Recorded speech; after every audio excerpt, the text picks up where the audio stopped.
Welcome to that episode of Just One More Fix. This is James. With me in this episode is Lacey. Hey. You can find us online at justonemorefix.com or on Twitter at JustOneMoreFix. If you like us, you can support us at Patreon, and you can give us a rating and review at iTunes or wherever you find us at. In this episode, we're going to talk about stealing mechanics to tune up your game. And now, it's time to get our gaming fix.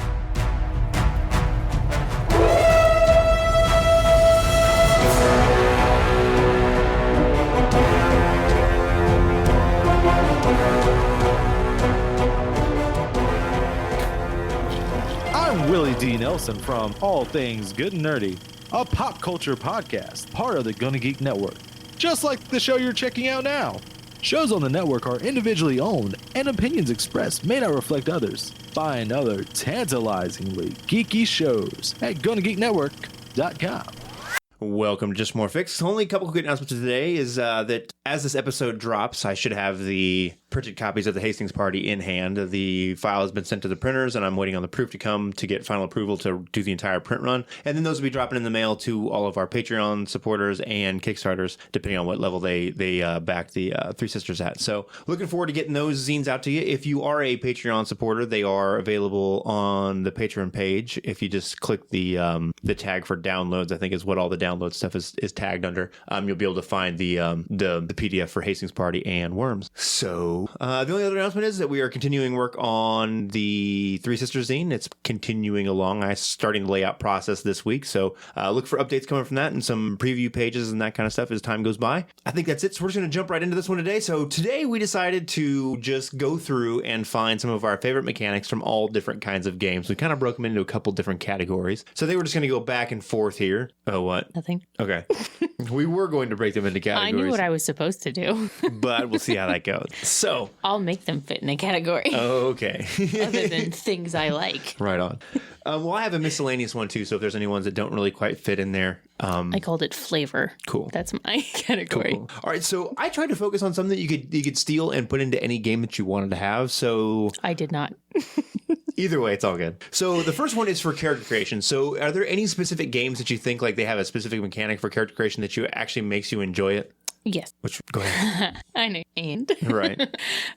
So I really like the high concept and trouble fate. Okay. Because it's a very easy, short way to add a lot of flavor to a character, and it is also mechanically relevant. It's not just like I wrote it down and I forget it. Right. It can come up and should come up every single session you play. Mm-hmm. Well, and you could easily take that into any other game too, because you could easily make that a advantage, disadvantage situation if you wanted to invoke their trouble or high concept for something, and you could put that on any character sheet in any kind of a game, right? So for character creation, I have one that I'm going to kind of cheat on here for a minute, and the first one is Mork Borg, because it is so ridiculously easy and fast, and everything is random and requires zero thought. So if you just want to pump out a character, boom, done, real fast, way easy, right? But my actual one my favorite mechanic for character creation comes from Gumshoe, and it's the fact that there are, depending on how many players you have at the tail, depending on how many players you have at the table dictates how many points you get to spend on your character. So that way there's very little overlap in characters, and it requires you to sort of specialize each character in a different way, and that means every character is important. Does it make sense? Yeah. And I think you could take that into any game. I think it would be a bigger struggle in some games, because if you were like to restrict skill points or something in D&D, it could be a little funny there. So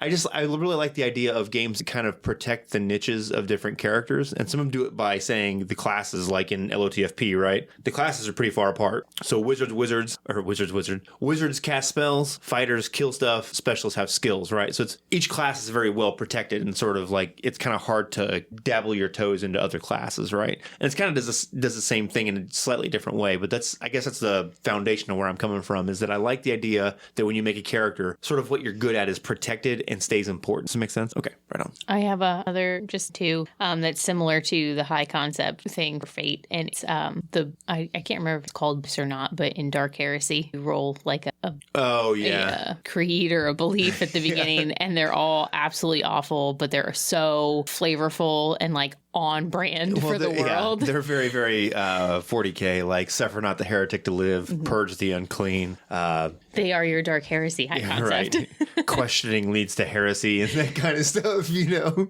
And they have some kind of medical benefit that they and bestow upon you when you get them. Yeah. They like change a modifier for one of your attributes or like add points. It might give you a couple points of perception or something. Yeah. So it does do something mechanical also, aside from being a neat fiddly bit. Right. And it's a cool table because if you look down the list of whatever it is, 50 things that are phrases that are written down, which is really almost not fair for 40K because they have so many great books to go through to pull one-liners from, about like murdering heretics and purging the unclean and all that kind of stuff. It's almost not fair. So the only other thing I have for character creation is that Mothership has the best character sheet I think I've ever seen for character creation because it works like a flow chart. It's like 1 with an arrow that goes down here, and then this is 2, and you pick one of these things, and then 3, So I guess just in terms of like ease of character creation, you can just lay that character sheet out in front of somebody. It's very clearly a worksheet, and it's like fill this dot, fill in this dot, fill in this dot. Boom, Mothership. So right on. All right, so the next one I have on the list is combat. Do you have anything that falls into that category? My favorite hit location determiner is from Aces and Eights.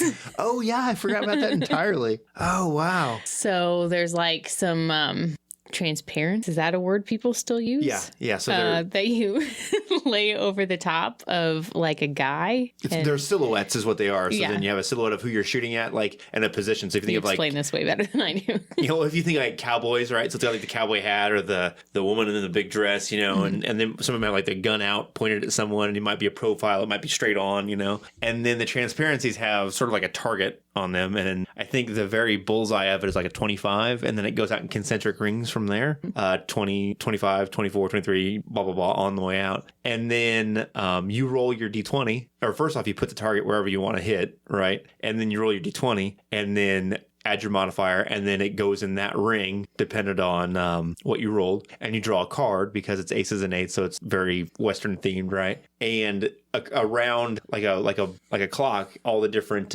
cards are on there, and it tells you sort of where on that ring the bullet lands. And I completely forgot about that, but that is the most fun and unpredictable firearms thing ever. Super flavorful, and just kind of neat. Yeah, and it creates some amazing accidents because I tried to disarm a person one time and shoot their gun out of their hand, and rolled and turned the card over and pulled a bullet through their ear, and it was like, well, we were trying to disarm him, but now he's dead. So. And I wouldn't say to pull this over into every single combat, but if you have a combat that's exceptionally meaningful, a shot clock's kind of an interesting way to decide where it ends up. It's definitely, I mean, the die is cool. Any kind of like, defining where it hits the system that I think that's Dark Heresy too, right? Where it determines where you hit, but then it also gives you some kind of terrible description if they die of if they take critical damage, then there's like it's 40K, so they love the critical damage tables. It's good times. But yeah, so basically when you roll a percentile, and the first 2 numbers are whether you hit or not, and then when you read them backwards, it's the hit location. So like if you roll a 94 to hit, 49 is the hit location, and hit locations are always fun. I got to agree, they are wicked cool. Forgot about that Dark Heresy one though completely. So my favorite combat mechanism for anything is, I might surprise you with this one, dread, because there is nothing more final than a tower falling over and you dying. I just like the idea of the interplayer conflict is probably my best thing. It's like, okay, have at it, there will be death. Right. Basically anytime anybody swings at anybody, they pull a block and the other person pulls a block, and rinse and repeat until your tower is gone in like 30 seconds. Until someone quits or until the tower comes over. So it's kind of a cheap one, but I just thought I wanted to mention it because there's nothing more final than the tower just falling over, right? Even if it's not player versus player mechanic. But yeah. But my actual one to mention is, which we don't even play it, is Hackmaster. And the way the initiative count system works in that, I think is really, really cool. And I would love to bring it into something else. But we just don't do enough games well, I guess I could very easily pull that into any kind of OSR game if I wanted to. It makes it flow much better. Yeah, is to figure out weapons. So the way it works is in Hackmaster, there's an initiative counter that goes from 1 to 100, and then it loops back on itself, right? So everyone rolls initiative at the beginning of the turn, and you might be, like, Lacey might be on 6, and I'm on 10, right? So then on 6, she's going to stab me with a knife. Well, her knife's weapon speed is only a 4, so she stabs me on 6 and then adds 4, counts up 1, 2, 3, 4. That puts her at 10. So then at 10, both her and I go. She stabs me again, counts up 4. I'm going to swing my big sword. Let's say my big sword is a 2-handed sword. Maybe its weapon speed is 10, right? So she's going to stab me twice. Then I swing my sword once. Then my initiative moves up to 20, and then she stabs me again on 14, again on 18. I hit her on 20, and like it just back on itself. So you really only roll initiative once, and then you just move these little counters around, and the clock keeps going around basically. And you can add a movement that whole time, so it's one of those forces you to pay attention the entire time. Yeah, or you've always got allows something you to do. to want to pay attention. Because every tick of the clock, you get to move one 5-foot square, or if you're running, I think it's 10 feet, but you got to get a 5 foot to get to the 10. So Hackmaster is way crunchy and way more, generally speaking, than I want to undertake to run a game. But there are some really, really cool aspects to it that I think that could benefit a lot of games, because it really changes things with the way that initiative works and how attacking works and staying engaged with fighting in the game and that kind of stuff. So, do you have anything else for combat? I do. Okay, go for it. Actually, I know, surprised. The other one I had was Burning Wheel for the Bloody Versus test. And I've mentioned this one before, but I like a mechanic that allows you to get all of the fiddly bits of combat rolled up into one test. Like, these people are peons. They don't matter. So just make one test and we'll see if you kill them all or half of them or, none of them. Well, there's a lot of games that have kind of gone to that, because the quick shock system in Gumshoe that is in the Yellow King game, since the combat is never the focus really fundamentally for a lot of Yellow King stuff, there's just one test, right? And if you roll well, there's may not be any cost. If you roll poorly, then there may be a cost where you have to pay points from a couple different pools and you get to choose from them. So it's kind of interesting because it's a similar way to do it. It just doesn't come off your hit points necessarily. You might have to pay points in like athletics or whatever the pool would be, like the relevant pools would be. So it's interesting. I like it. It's just in general, I'm like, hit the gas when it's not relevant to the story, pump the brakes. It is. Right. Yeah. It's basically where my mechanics fall here. I agree. The last one I have is not necessarily a combat mechanic. It's combat adjacent. Okay. And it's the fate system for movement zones. Oh, yeah. Because it doesn't usually come up unless you get involved in some kind of combat. Because it's, it's a story-driven game that it generally doesn't matter. But it's another one of those things like, okay, well, we're going to get rid of this. I move a square. I'm 3 squares. Right. And it's just going to go, okay, this whole place is divided into these 3 zones. You can move one zone and then do a thing. Well, it's interesting because we don't break out a lot of miniatures in terms of like counting 5-foot squares very often, or really at all anymore. I mean, with Isaiah, we do sometimes, with 5th edition and stuff. But I have found, and this kind of came from you because you said you should just get the miniatures out even though we're doing combat zones. And it worked, and it was really fun. And so even if you have the minis on the table or you don't, it really works incredibly well for any game, because I feel like you're getting 90% of the fun for 50% of the work. Well, and without the miniatures, it's infinitely easier to navigate, because how many times you're like, oh, well, I didn't think I was standing right next to the guy. I thought I was over here next to the porch, or, I was behind this crate and I'm not actually right there. Absolutely. And it gets rid of that whole muddly, well, I'm in front. No, you're in front. Well, you're all in the same zone. Yeah. Problem solved. All right. So I got an honorable mention again for Morkborg. It's my last time to mention Morkborg here, but the way their combat works is that the GM doesn't roll. The players roll to attack, and then when they get attacked, they roll a defense roll. And it's really interesting to watch, because when we were playing, man, when you really rolled, it made everything matter. Like every roll mattered, because it's not passive when you're getting attacked. It's like I'm actively trying to defend. Come on, roll good, And so it changes. It's real subtle, but it really changes how you feel about the game, because when you're rolling the dice, it matters to you in a different way. Like no one wants to get hit. It feels less like someone against you, or like your own personal failure, which also sounds bad, but is less bad. But it also like has that emotional payoff for when you do succeed, and especially in a game where you might have 2 hit points. When you make that roll and you succeed at the defense, you're like, yes, I live another round. You know what I mean? It's really kind of fun. So I don't know that in terms of like D&D or other games, you just have to set a defense value, I guess, and maybe against other enemies that were either quick or experienced, you would just make that defense value, that DC has to be higher. But you could very easily do that. And I just think it's an interesting, very subtle twist on the way most of the attacking and defending works in RPGs, like D20 style RPGs. And it works so good. Right on. Do you have any more for combat or no? So how about social stuff? Okay, go for it. Yeah, I'm going to go with just one. It's the wisdom vampire. I like the idea of social currency. It makes sense. It's a very concrete way of defining a social barter system. Right. Well, it also does something to basically there's always leverage to have over someone, both as a player character or as an NPC over a player, right? And it makes things so much more complicated when death is on the line or not on the line in a lot of cases. So there's always a chance to get back over on someone, right? And you can trade them as currency, back and forth and try and figure it out. And it works really well for a game that is about death, but not...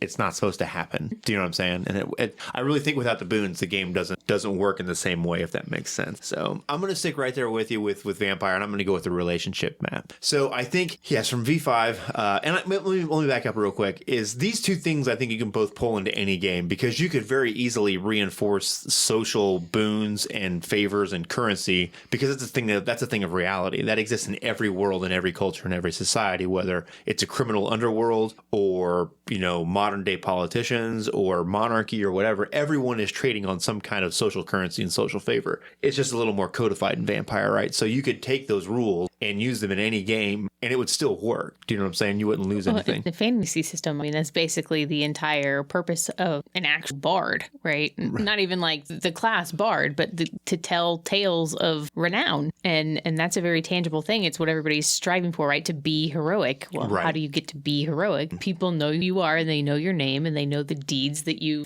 committed.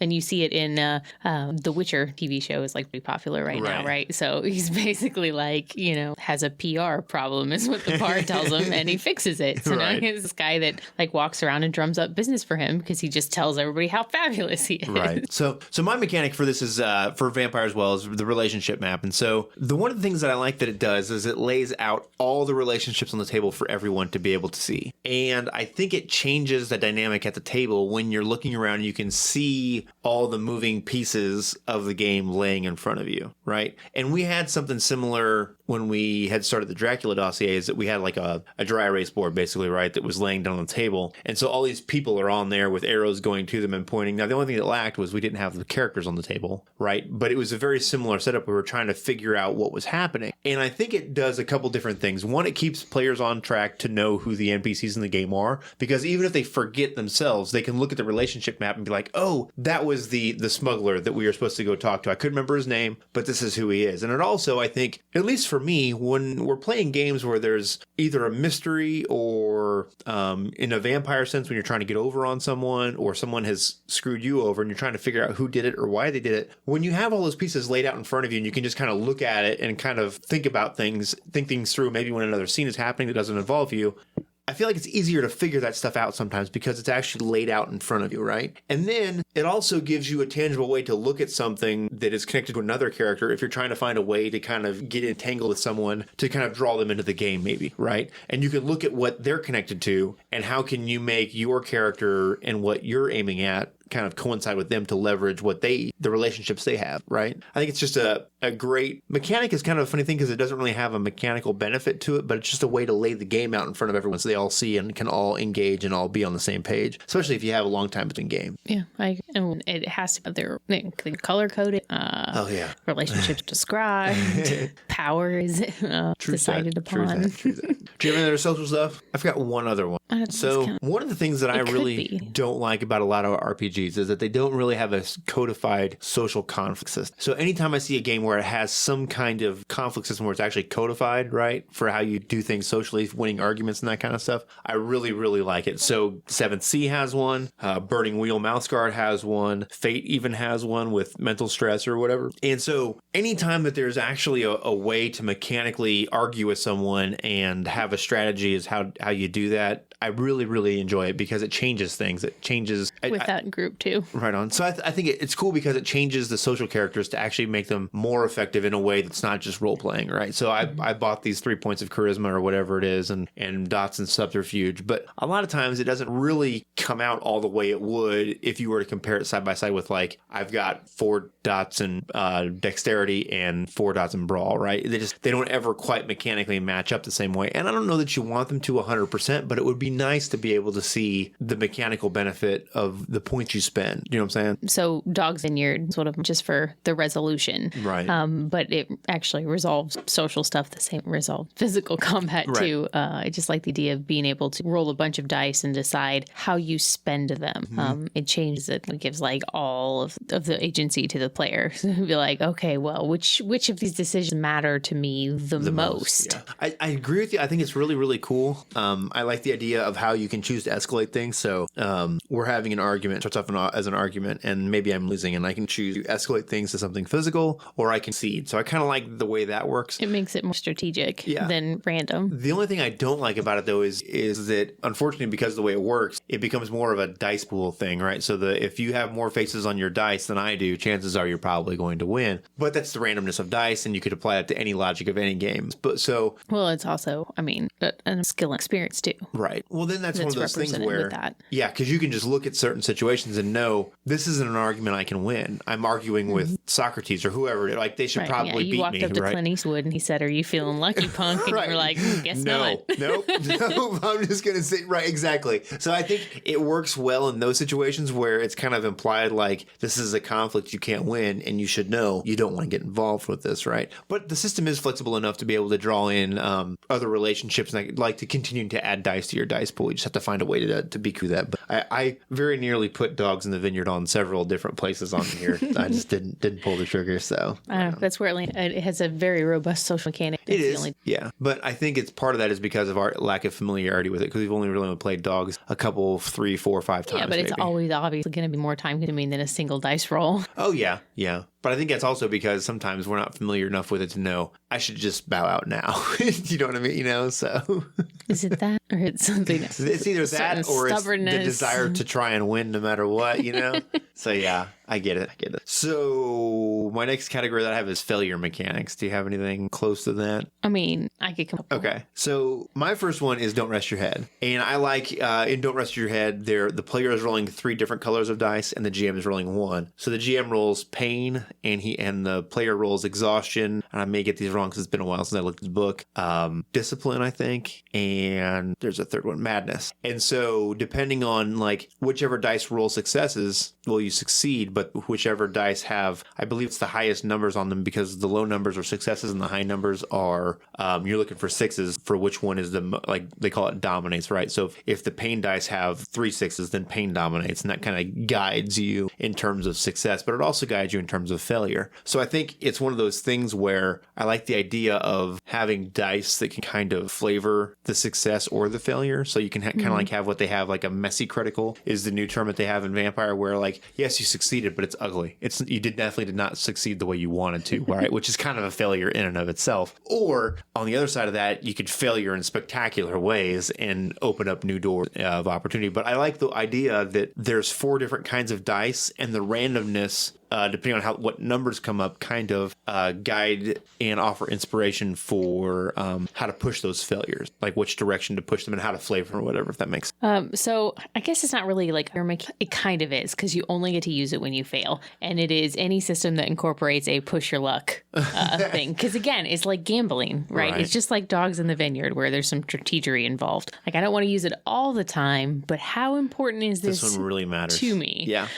So there is that mechanic in Call of Cthulhu exists there. We've been playing that recently. There's also Fate. I think pretty much every version of Fate has some sort of push your luck type roll that you make. Right. And both of those systems treat it basically the same way. It's a straight roll, exactly the same as you just did, except this time if you fail again, the failure is spectacular. So I've got one more, and it's just popped in my head. I don't know why. Sorry, I was going to say, I forgot. Go ahead. That's also really easy to incorporate into any game that you're already running, because it's just another die roll. Right. So it's like you could limit the number of times it happens, or but when you leave it up to chance, odds are. Right. Well, you could even push into a D&D sense and just say you can make another attack roll or whatever the roll is, right? If you fail, though, it's going to be a fumble. Just a regular failure is a fumble now, right? But if you succeed, then you can, you know what I mean? Like, so it adds that extra element of risk. Yeah. Well, and messy failure, messy success, all of those types of things are more interesting to the story too. Right. like double bonus. It's good for everyone.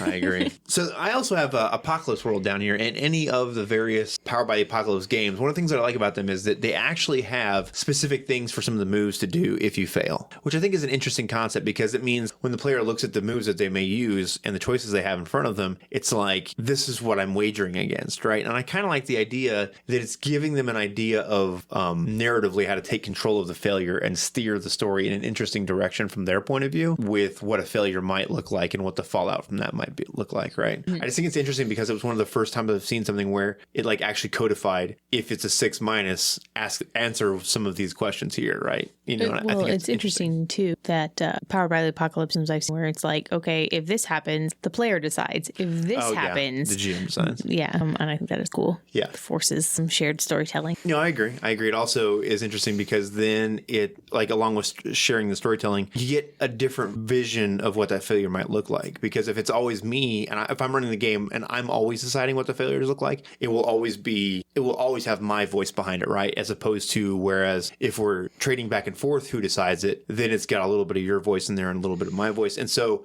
obviously in that case, we're sharing the storytelling part of it, but the game will also have a drastically different feel because all the failures won't be flavored the same way. You know what I'm saying? Mm-hmm. So do you have any other failure mechanics? Me either. I'm sure there's a bunch of them I could probably come up with, but I don't know, kind of in a tailspin of games and all the mechanics and stuff as I was looking across the shelves. So I have a couple of miscellaneous things. I came up with a new category right now. What's that? It's called non-combat action. I was trying to think of a cool way to say skill. Non-combat action. Favorites? Go ahead. Okay, so my first one is Trail of Cthulhu, in which if you have a skill, you just get to use the skill. Right, that's what I was showing. And you do the thing. Yeah. But you can only do the thing so many times. Well, so I kind of actually like the version of in Yellow King a little bit better now, to where your investigative abilities don't have numbers associated with it. You just have the skills. That makes more sense. Yes. And then you get... He'd be like, oh, you're an expert knot tire, but you can only tie this knot 3 times today. I'm sorry, sir. You're fresh out of bowlines. Right, yeah, no, I agree. But in in Yellow King, what it is you get 2 pushes per session. So those are times that you can get extra stuff with it, right? So instead of maybe being a 1-point spend, maybe you're going to use your push, and that's like the equivalent of a 2 or 3-point spend, right? So I like the idea that you just have the abilities and they're there, because like you said, it doesn't really narratively make too much sense. Plus, it adds a level of bookkeeping that seems kind of arbitrary, and sometimes it narratively takes away from things like... Yeah. Well, yeah, because with the economics of it, I'm always trying to figure, do I spend the points now? Or it seems kind of early in investigation. I might want to hold these back, when in fact, this might just be the extra spend that would trigger things in my mind to realize, oh, this is how this was done, and this would help us solve it. Yeah, I agree. Do you have any non-combat stuff in? And this one's not really useful in any other system. I just find it really intriguing. Okay. So in 10 Candles, you only get like 3 or 4 things that like you can do. They're like your special abilities, right. Or I don't even know if you want to call them skills. That's what I chose to call them. But once you use them, literally light them on fire and burn them, and you have them no more. And I was like, whoa, that is like deeply impactful. Yeah, lighting your ability on fire and watching it burn away is really kind of intense in the story of it. The other thing I like about it is, I guess if you wanted to incorporate that in like your use of rations while traveling during D&D, feels really important. What I like about it in 10 Candles though is the room is dark, so when you use that skill to do something special, like it literally gets brighter for that short amount of time while the note card burns up or whatever. So it's kind of like that moment where the spotlight is literally shining on you because you set your card on fire, which is very, very cool. So yeah, I don't know. Any other, trying to think. Oh, you know what? I do have one. The Wises system from Burning Wheel and from Mouse Guard. I really like. So for those of you that don't know, the way it works is you have all of your regular skills like blacksmith and archery and longsword and pottery and basket weaving, right? Brewing, yeah. But you also have any other thing can be considered a wise. So I could be weather-wise. Yeah, weather-wise or mouse-wise, or can apply to the area you're in. Yeah. Anything. So, but mechanically what it does, it's a way to just say, you don't have points in me, you just have the wise, right? And it says that you have this area of knowledge. And anytime you roll a skill that would be involved with where that wise would come into play, you either get bonus dice or the difficulty is reduced or whatever. And it's interesting because they like, if you think about the knowledge that a character would get throughout the course of their lifetime of adventuring and that kind of stuff, it's kind of hard to codify all of that, right? In terms of like skill points and all that kind of stuff. So it's a nice system for lore stuff where it's just like, I have this information because I lived in this area for a long time, and then I've been a swordsmith for a long time, and I've been part of the guard for a long time. So they're just lists of wises that you would have, and then it just reduces the difficulty if it would come into play in that instance, right? So if you see a sword, okay, I'm a blacksmith, I'm good at identifying swords. Well, it's actually a sword made by, the GM would know that it was manufactured by maybe somebody that's part of the guard. So that's going to reduce the difficulty for you to be able to identify the sword, right? Because you have guard wise or whatever it is that you have. So it's just a really easy way to incorporate into anything. And you could do it in D&D where it would just be, if you're going to make the skill check, it's an advantage or it's at a disadvantage or whatever that is, whatever that looks like. I like that one a lot. I completely forgot about it. So do you have anything else, or are we into miscellaneous here? I think. All right, so I'm going to throw out the first one, and I think it's one of my favorite things ever of any game, and I brought it into Troubadours, and I really, really find the idea of the day-night cycle from Night Witches, or the OR camp sessions, or in case of Troubadours, it's the on-stage, off-stage phases. I really like the idea of a game being broken into a couple parts because it sort of reinforces the players to do things in that vein, right? No. Yeah, yep. And so it really kind of points the players towards their intent of what they're going to do, right? So it's like, oh, it's night phase, so we're going to be in the planes flying and blowing up Nazis. Okay, now it's day phase, so I've got to sleep, I've got to refit the plane, I've got to deal with whatever my personal business is, and I got to take care of my fellow airwomen, right? So I really like the idea that it sort of like points the game in specific directions at specific times, right? And it also kind of applies a time crunch, and it does that in Night Witches, it does it in MAShed, it does it in Troubadours. Like, I just really like the idea of the way it kind of breaks up the game. It's like a camera 1, camera 2 thing, and you can also carry on 2 drastically different themes, and it doesn't feel forced because it's like 2 different phases of the game. It also has what I'm going to call shore leave that's built into, which I don't really know, like in the book, if it encourage you to have your players do other action or downtime action time frame, but the period of time when not on a base exists is there. So you can utilize that for a... I just think it's an interesting idea, and you could easily incorporate it in about anything. You just have to sort of encourage your players to realize, hey, this is the investigation phase. Hey, this is like the R&R phase, right? So it works well, I think, and it's just easier to get into that groove when you're playing a game where it's actually codified that way. I'm saying, right on. All right, what do you got? Unisystems stuff creation. So that's the affectionate term that I'm giving it. But it's, when you make your haven in Vampire, it's all the stuff that belongs to your group of people and the purchasing of it. So it has the most robust selection. Oh, for Connex, I think it is. Yes. Yeah.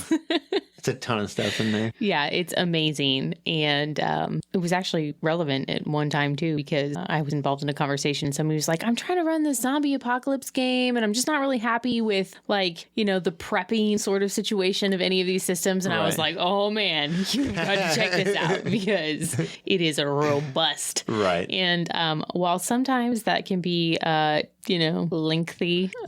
It's one of those things where like the tedium of character creation really sucks until it's time to buy your stuff, right? And then you're like, ooh, fiddly bits, right? So this is like the ooh fiddly bits of your group rather than your individual character. Right. Yeah. Right. So speaking of Connex, I cannot believe I forgot it. It's the Zener Cards for psychic powers. Yeah. I cannot believe I forgot that. That is the best. That is the coolest mechanic I think I've ever seen. So Zener Cards, for those of you that don't know, are the cards from Ghostbusters when Dr. Peter Venkman is holding up at the very beginning. He's holding up, there's 2 students there and they have their hands in the electrodes, and the guy keeps getting them, or the girl keeps getting them wrong, and he's saying they're right, and it's like a star, a square, wavy lines, a plus, and a circle. And so in the game, when you go to activate one of your psychic powers, they're rated from 1 to 5. And that's how many guesses you get as to what the card is. So the GM holds the card up, only facing him, and tries to send you through telepathy or whatever means they have,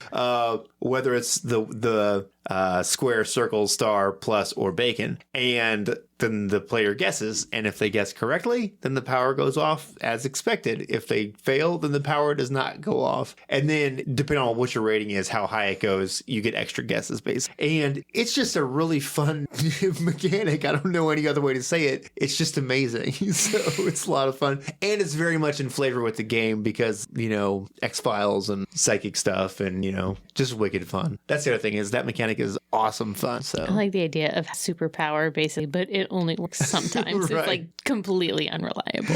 Yeah. It's And I gotta say, when you get it right, the table explodes. Like everybody's like, oh, so it's a lot of fun. And the groan of like when you get I feel like you get it wrong. Psychic mishaps for Lamentations of the Flame Princess. Yeah, the miscast The tables miscast and vaginas table for and that, Oshkosh. fabulous. Yeah. The psychic warp damage from Dark Heresy, if your stuff messes up, also amazing. Yes, very much. When you're messing with weird stuff should happen when things go wrong. Yep. That's all I'm saying.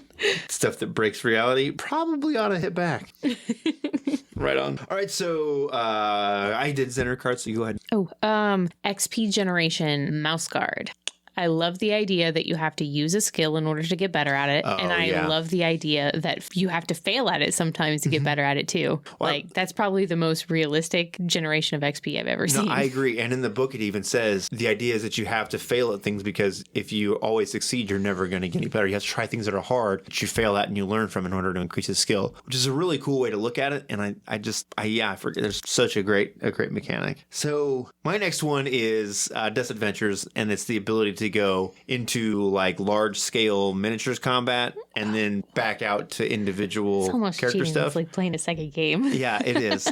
But it's the only game that I've seen where it does it effectively and where the mechanics aren't drastically different. So I've seen like Birthright had stuff, but like the mechanics for the battles were way different than they were, so it didn't really work. Whereas with this, it's forwards and backwards pretty seamless. So if you understand how to play one game, you pretty much understand the dice mechanics for the other game, right? So yeah, it was easy. I had never played a miniatures game. Well, that's not true. I might have played the miniatures game like a handful of times 5 years beforehand or something, but definitely not a miniature gamer. And it's easy. Very a lot. It's fresh in my mind because I'm about to print off character sheets and stuff and get some dusted. Woohoo!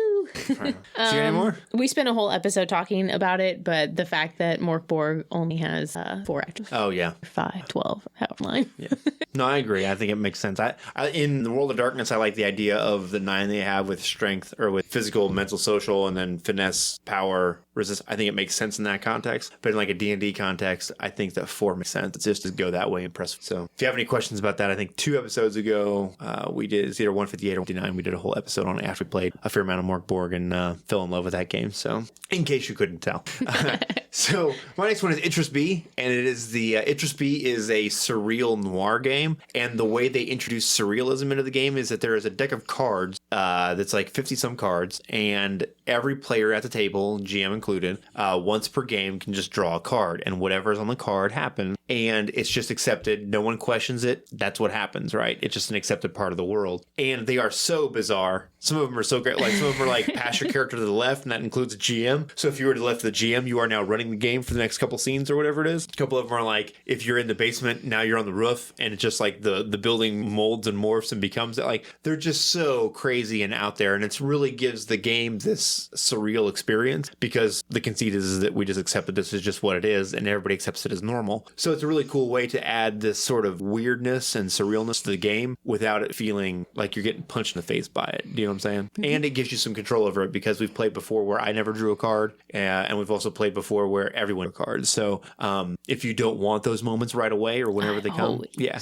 Well, there's a couple times where I was like, it just didn't. It wasn't out of any real like moral thing. Like I don't want to draw a card. It didn't seem to fit the situation right there. I'll find her. So, but yeah, do it. Ron, do you have any more? I think I can't go an entire mechanics episode talk Beard's Bride. There it is. Pick your mechanic for Bluebeard's Bride, whatever it is. I like them. I think the ring is interesting. Oh yeah. Because there's always a lot of, and it's different for Bluebeard's Bride because there is ultimately only actually one character that everyone is playing. So there's only that decision. Only one decision can be made. But so for anybody that doesn't know, the ring, it just represents who's in. You're all playing aspects of the same person, the bride, and whoever has the ring is sort of like in control of the body, basically, right? And the ring gets passed around as the game goes on.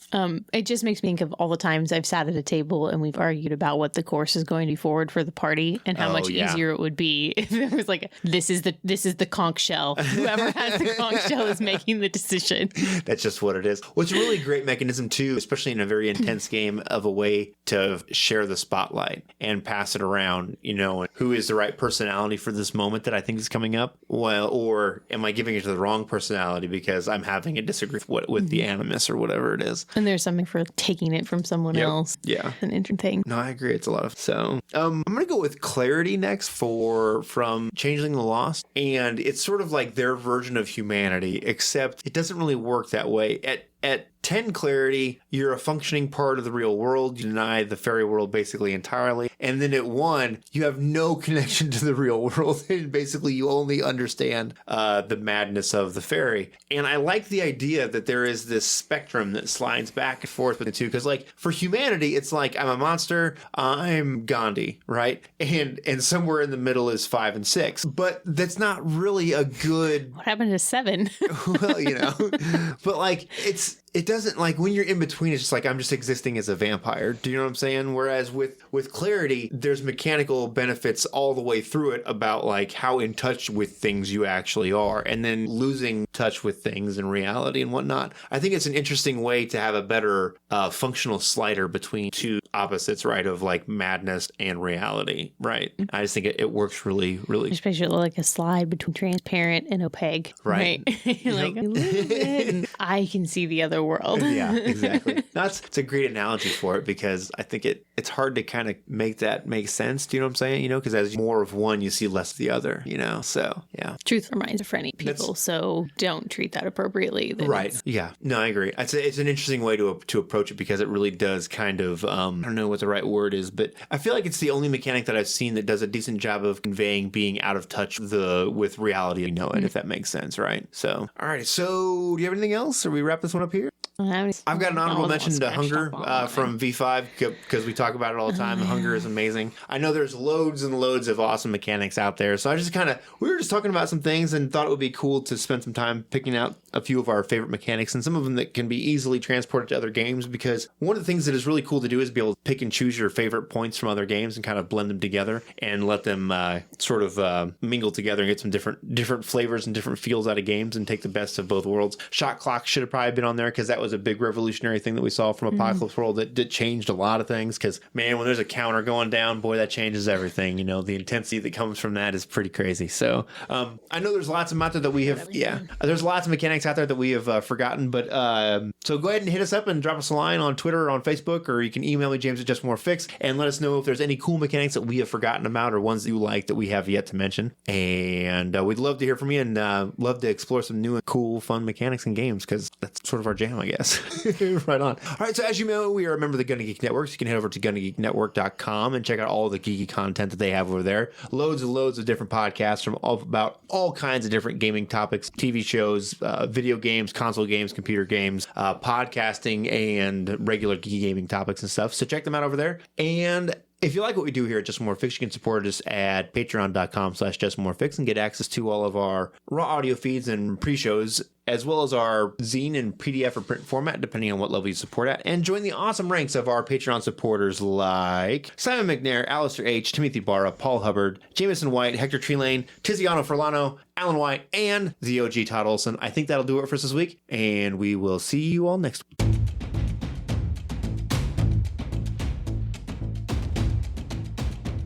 Thanks for listening. This has been an episode of Just One More Fix.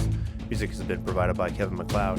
You can find him at Incompetech.com. You can support us at Patreon.com/JustOneMoreFix, or follow us on Twitter at Just One More Fix.